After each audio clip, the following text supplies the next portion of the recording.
arabona ibibazo ati ngo ubukene bwa mbere buri mu mafaranga buri mu mutwe kuko ubuze ivyumviro nubwo n'ubukene bivuze ngo urafite aho wavuye naho ugeze aho wavuye wibuka habi mu buzima bwawe uvuga uti mana uramfasha hano sinkongere kwageza ikirenge ni he harimo ikintu novuga ikosa abantu dukunda kugira ryo kutihangana ryo kutitonda ngo urabe ibintu iyo bija ufise umutima umwe.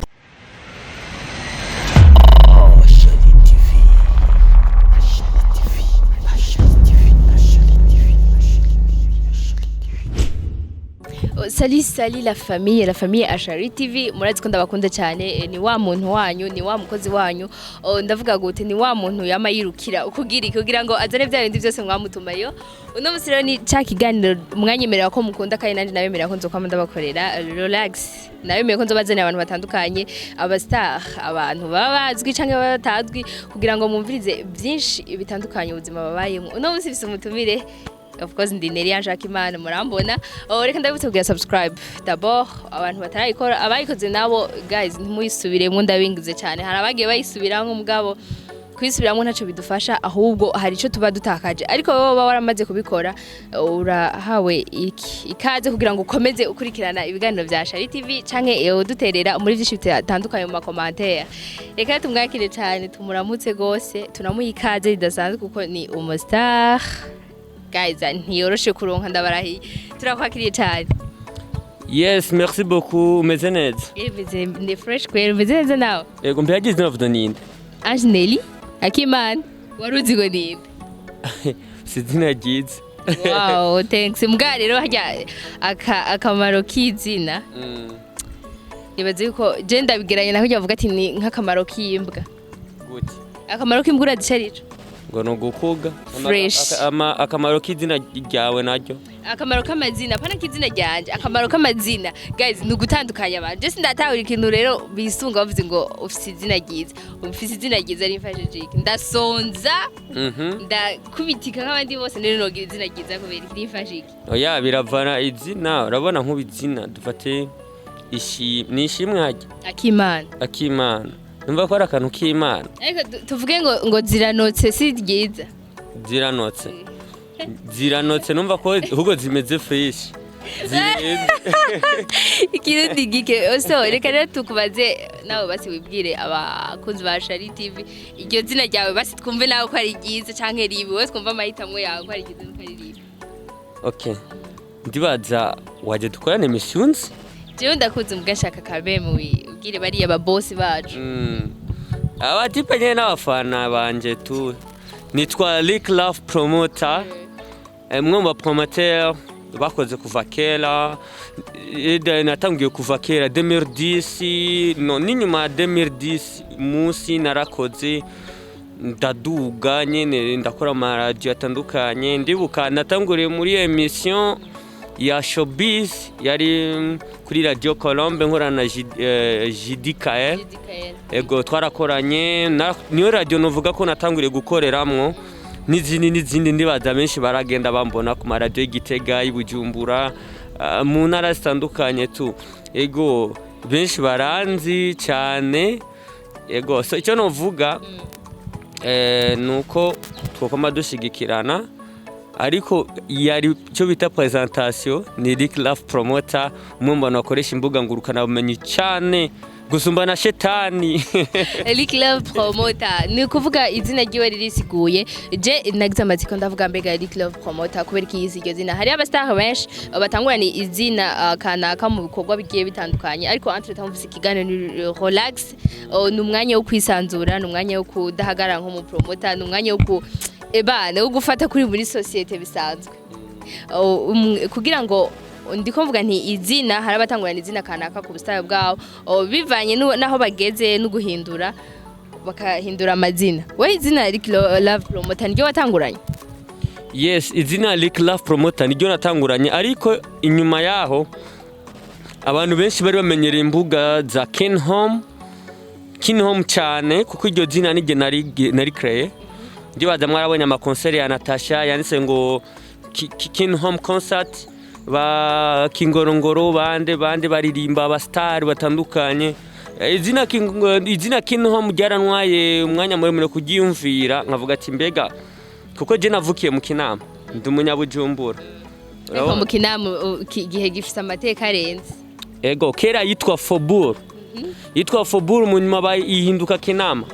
yitwa Faubourg kubera Faubourg sindi nabakera babyise fresh ego ariko twaje twumva ngo amateka Kinama yitwa Faubourg kandi ahantu hava impano nyinshi ila nawe ndi bazurabizi Kiduma ava mu Kinama Rarije ava mu Kinama Jean Christophe Matata bava mu Kinama abantu benshi bava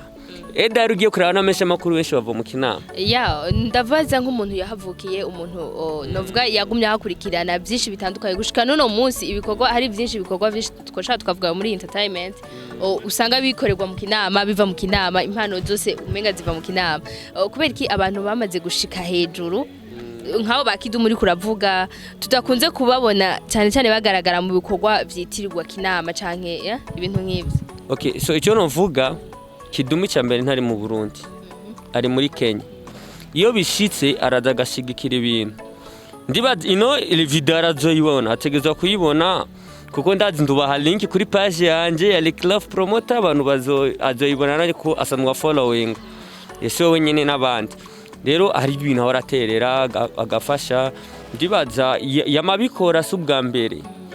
subwa mbere yabikoze nubu yamabikora kandi ntazohagarika kandi siwe wenyine ariho n'abandi bimvukira zo nganye ne bari hanze bamafasha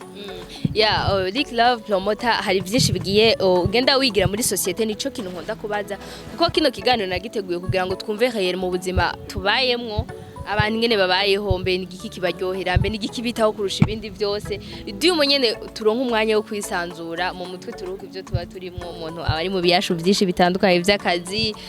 k'ibintu nyene murabizi namwe byo mubayemo n'igiki ukunze kubona muri societe tubayemo canke mu buzima bwa misi yose wewe ubamo kibangamiye gusumba ibindi byose ikintu kibangamiye abantu ndi mu societe tusanzwe turimo kurusha ibindi byose ukabona tikini nk'intambamye kabisa ikintu cyambere gihanze abantu n'ubukene ubukene abandi bagenda bavuga ati ikintu gihanze abantu n'urusaku n'ubukene so ubukene uvuga rero nakubwire Ornera ubukene nibwo butuma umuntu yiyumvira ivyo bindi byose kuko we nimba udafise ubukene mbega uzoza kwiyumvira nabi gute ni kimwe Mr Champagne yavuze nshitsi Dubai murabona iyi piscine ndimo none uzotuka umuntu gute kuri Facebook uzotuka umuntu gute Mr Champagne yavuze ukuri abantu bagira jalousie kuba ariko umuntu yahezagiwe yagize rero n'ubukene rero ino munsi ufise V8 ukagira zitatu zine mbega ndo umuntu azagucisha mu gisho ngo he nani kari akademo bivuze yuko hari abantu bafise ibintu byinshi abantu bafise ibintu by'umu badashonje basi badasubwa ubukene ari abantu bera oya sinavuze ko ari abantu bera kuko umuntu wese afise ibimwagira muri we ariko mvuze ku maso tu kuko nawe ntuwavuze indani canke hanze waduye ati ibintu bihanze abantu abenshi kashi ubukene abantu baravuga ubukene ugutandukanye hariho nk'umuntu ashobora kuba kabisa ariko araduza dufate nka etage ya nivo 5 mugabo yicaranye n'umuntu dufate nyimba ari mu kabare canke ahantu kumva kabisa ko ubukene bwasaze mu gihugu bwabaye ndasi wowe uvuze ubukene ufatiye kuki okay icambere urabona ubukene bwa mbere buri mu mutwe hariho bibaza ati ngo ubukene bwa mbere buri mu mafaranga buri mu mutwe kuko ubuze ivyumviro nubwo n'ubukene nibaze ngo nera ngo kugira amafaranga ngo niko guheza byose yari ibindi bintu bukeneye muri wowe rero hari ubwiye umuntu akena amafaranga cyangwa agakena ivyumviro kuri wewe uramaze kuba nk'akarundo ndashaka kubaza uramaze kuba ufise amafaranga yego ukavuga ati none ngo amafaranga ngo ndakoresha iki ntibiragushikira hajye ubuze ivyumviro ubukenye okay tukiraho rero ubukene we uri kuravuga buhanze abantu n'ubukene bw'ivyumviro cyane n'ubukene bw'amafaranga je mana ari vyose kweri kuko byose biri ensemble y'ubukene okay di relax turi mu kiganiro turi ko turivuga twanga tuvugira n'abandi kuri Lick Love Promoter afise ubukene ubuhe kuri je ubukene mfise nuko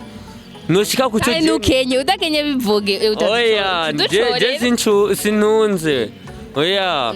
irevye ndashaka kuba mfise ivyumvire birashe ariko nkabura uburyo ubwo n'ubukene mfise rero njifuza gutera imbere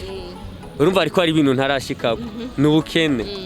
ariko ubwo bukene burakira ngo vyitwayemwo neza bizohera kandi bizogenda neza kandi ndana nabonye hariho etape navuyeko naho ngeze bisiguruka ko biraza buke buke Imana izohezagira mbe bivuze ngo urafite aho wavuye naho ugeze aho wavuye wibuka habi mu buzima bwawe uvuga uti Mana uramfasha hano sinkongere kwageza ikirege ni he nuko abantu banci intege abantu baguje intege gute mu bijanye n'akazi mu bijanye ego bakambwiye ati none uzoshika hehe vraiment ndibuka barabimbaza cyane hagashika yaho uburyo numva umengo no biheba ariko ndi mutima rero je icyo nkunda nuko mfise mpwemu yera amen ariko mwakunzi ba Shari TV mwampaye amen koko oya nukuri ndafise mpwemu yera kuko Imana yambwiye ati bandanye kandi uzoshika kandi uko nakomeze niko nagenda mbona babantu bavuga ati nuzobizo kugura gutera imbere cyangwa nuzotera imbere mbo bagabitse babafana banje banzane n'abandi bafana turabizi neza hariho iyo umuntu ariko arakora ikintu ntabura abamugwanya bien sûr que ntabura abamugwanya ndabisubiyemo muri baje nyene bakugwanije harashobora kuba harabayemo uwitangiye abandi bose ukavuga uti warakoze ikintu kabisa yarashatse kunsubiriza inyuma ubuzima vyagenze gute yakoze iki bro so umwe bari benshi tu ariko wakoze ndiko mvuga wakoze ikintu kavuga uti iki iyo bitaba nk'ivyumviro canke itaba Imana nari ngiye gusubira inyuma mba nakubwiye icyo kintu nako ndakubwiye onera umuntu ajya akubwiye ati ujya muntu ntagukwiriye ujya muntu n'umusambanyi ujya muntu ni maraya mukundana we muri wo ntuzokwama nzogira ivyumviro bindi umvira tujya muntu kuba mbwiye ngo ameze kunuku bizogenda gute ariko ugiye kubiraba ujya muntu ntakosa ugivyo n'umuntu ashaka yuko umuheba urumva icyo kintu bisigura ko rero umuntu niyakubwiye ati ornera shabije unase bihebe ko rero none bigufasha igiki na panaro ugura nk'ipantaro niwagure na so wawe ishati yigure na mama wawe ebi ni mama wawe none umushoro wagufasha igiki uzo kwimvura kuma ngo muheba ariko ntuzi ivyo wundi azo gutegurira ntuzi ivyo umuntu mukundana ivyumviro vyiwe ntana kimwuzi muri byo araka video nigeze kubona kandi ndazi benshi barakabonye kumutipe yakoze anniversaire no umukobwa bakundana yakoze anniversaire acamuzanira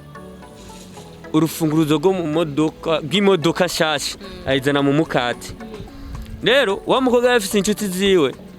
abagenzi agiye abona azanye umukate wa nipe kupumengo ku ego arawumuha ngo je uko ari umukate je ya abagenzi bamubwiye ati shawo umugenzi umushero aragusuzuguye umukate umutima cyavuga ati je ntakibazo numva yuko bajya abagenzi bamubwiye ati muhebe umutima cyavuga ati umukate akuye urufunguzo rushasha n'umuduga abantu bagiye kuri turuva mukobwa amubwiye ati ntibipasa ntibigikunze kubera yuko urumva ariko yari kwihangana ujya mu dema akajya wa mukate ntiyarazuga yari gusangamo urufunguruzo rw'imodoka nziza bivuze ngo abantu kenshi turakunda kwihendamwo iki kiganiro narababwiye tuzotera blague n'abantu batandukanye mu vyumviro vyabo ariko ndisi yuko ikiganiro kitazohera udakuyemwo impanuro imwe canke inyigisho imwe naho vyogenda gute ikintu ca mbere je numvise nka Aneli Ange Akimana canke Ange Nelly Akimana uko nyita ni mubizi harimo ikintu novuga ikosa abantu dukunda kugira ryo kutihangana ryo kutitonda ngo ibintu iyo bija ufise umutima umwe Rick Love Promoter aragaragaje kwibasigurira ntitwovuga ngo duheze Rick Love Promoter urafise ibikorwa watunganije umwaka uheze nivyo uwo dutangoye kuko turi mu ntango kuko turacari mu ntango zawo turacategura bimwe ndetse turacari no ku muvuduko udasanzwe wo gukora ivyo twateguye mu mwaka uheze tuzotangana no mwaka biko bigenda gute wewe so jicho novuga 2020 yararangiye kandi 2020 turakoze ibikorwa byinshi ndibaza warabonye na video Big Fizo anshimira avuga Rick Love Promoter niubawe uri mu bantu bakoze neza babiyo bitanze kugira industry igenda neza kandi n'ubura cyabikora so novuga ati si wowe wenyene haro n'ibindi nagiye mvugana na Sabi n'abandi batandukanye bama support kora yuko turafise aho tuba nikimwe navuga hariyo kuvaho uvuye naho ugiye isigura etape ya mbere etape ya kabiri bimva na etape agenda araba nkuko wumva Isaac yugurira radio yarafise Isaac TV ni etape ejazogurura ibindi kandi ivyo vyose nivyo dutegerezwa gushima nk'abantu dukeneye gushigikirana gutera imbere. Umunsi Ange akorera Ashari TV ejo uzokumva Ange nawe yasohoye TV twa Ange TV. So reka rero tubakengurukire cyane muravyumva ko ni Lick Love Promoter twari dukeneye ko uyo muganiriza mwamubona kenshi yandika canke akora ibintu bikorwa bigiye bitandukanye ariko uno musi nashinye kumuzana mu kiganiro cacu kugira ngo abaruhurire umutwe canke abigishe byinshi bitandukanye ndazi mwavyumvise ivyo gushigikirana d'abord nivyo abantu bose bagomba bavuga icinzara mwacumvise icubukene yakivuze ko naco nyene ndazi ko atanumwe akibuze ko intambamyi hari gukena amafaranga no gukena ivyumviro ivyo byose nivyo mukwiye kuzamura mushigikira mumwegera kugira ngo bifatane kugira ngo bigende neze kandi tumushimire cyane tumusabe agira ibikorwa vyiza kugira ngo n'undi musi tuzomurondera azotwitabe kandi nawe tumusabe kudushigikira kuko n'umuntu umva kuva 2010 numusaza abifitiye uburambe turagushimiye cyane Lick Love. Ego so icyo novuga nk'icyanyuma nuko ndashimiye cyane Ashari TV nshimira n'abarongozi bayo nonge yashimira nawe Ange ubahwe ariko rero ari kintu wamishije Ange nuko utambwiye ubukwe bwawe witegukanije ryari kugira nitegura nzo kubwira ubawe cyane urabizi ko dusanzwe turabajamba nzo kubwira cyane merci beaucoup abakozi ba Ashari TV turakoze cyane reka mugume mugira subscribe cyane mugira commentaire amashare cyane rwose murakoze cyane tuzosubira mukomeze mugira ibihe byiza bye bye.